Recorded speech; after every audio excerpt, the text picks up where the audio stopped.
Em alguns momentos da história, a justiça falha de forma tão devastadora que suas consequências atravessam gerações. Caso em que homens comuns tiveram suas vidas destruídas por acusações, erros de investigação e decisões tomadas sem provas concretas.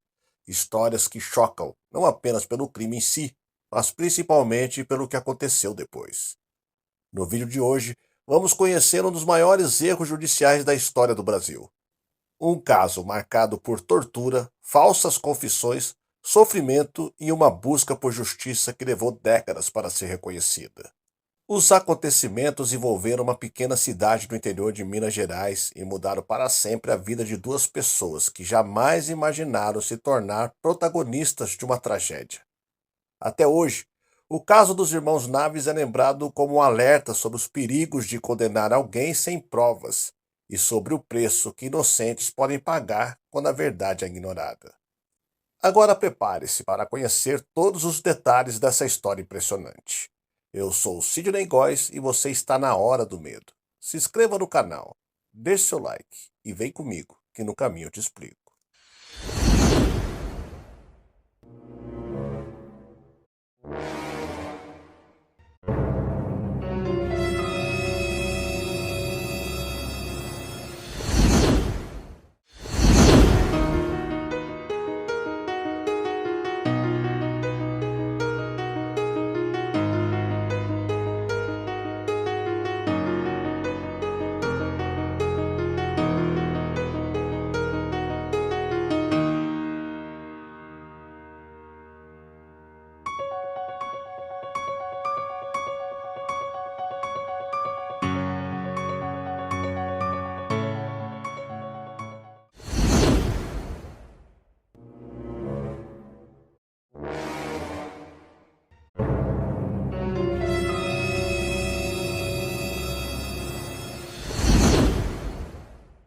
A história começa em 1937 na cidade de Araguari, em Minas Gerais.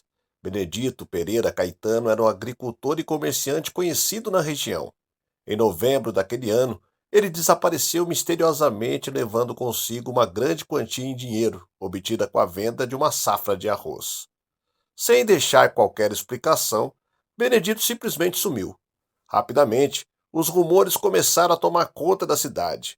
Familiares, vizinhos e autoridades passaram a acreditar que ele havia sido assassinado para que seu dinheiro fosse roubado. As suspeitas recaíram sobre os irmãos Joaquim e Sebastião Naves, primos de Benedito. O principal motivo era a proximidade entre eles e algumas desavenças relacionadas a negócios. Na época, o Brasil vivia os primeiros anos do Estado Novo, governo de Getúlio Vargas. A repressão policial era intensa e métodos violentos de investigação eram frequentemente utilizados.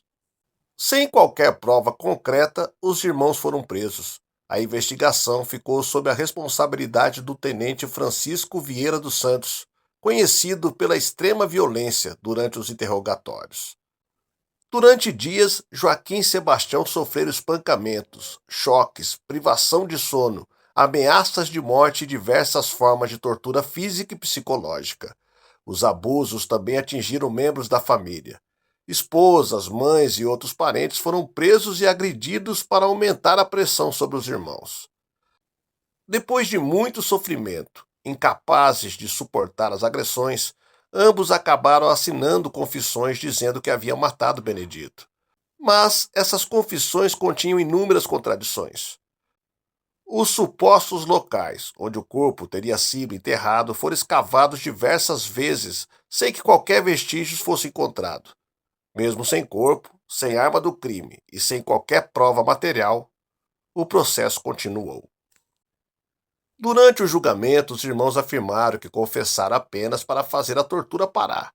Mesmo assim, foram condenados. Joaquim recebeu pena superior a 20 anos de prisão.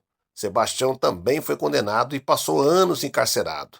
Enquanto isso, a família enfrentava enorme preconceito.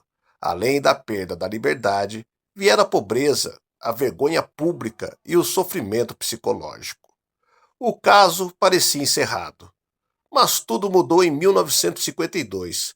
15 anos após desaparecer, Benedito Pereira Caetano reapareceu vivo. Sua volta surpreendeu todo o país. Ele contou que havia decidido abandonar a cidade por vontade própria, levando seu dinheiro e iniciando uma nova vida em outra região. Jamais havia sido assassinado.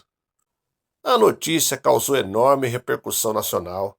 A condenação dos irmãos Naves revelou-se um dos maiores erros da justiça brasileira. Mesmo diante da reaparição de Benedito, o sofrimento vivido pelos irmãos jamais poderia ser apagado. Os anos de prisão, as marcas da tortura e os danos físicos e emocionais permaneceram para sempre. O processo passou por revisão e a inocência dos irmãos foi oficialmente reconhecida. Mais tarde, o Estado brasileiro foi condenado a indenizar a família pelos danos causados. Entretanto, nenhuma indenização seria capaz de devolver os anos perdidos, a saúde destruída e a dignidade arrancada por uma investigação baseada na violência e não nas provas. O caso tornou-se referência obrigatória em cursos de direito, sendo frequentemente citado quando se discute presunção de inocência, direitos humanos e os riscos das confissões obtidas mediante tortura. Décadas depois, a história inspirou livros, documentários e o aclamado filme O Caso dos Irmãos Naves, dirigido por Luiz Sérgio Persson, considerado uma das obras mais importantes do cinema brasileiro. Até hoje, quando se fala em erro judiciário no Brasil, dificilmente outro episódio é lembrado com tanta força quanto este.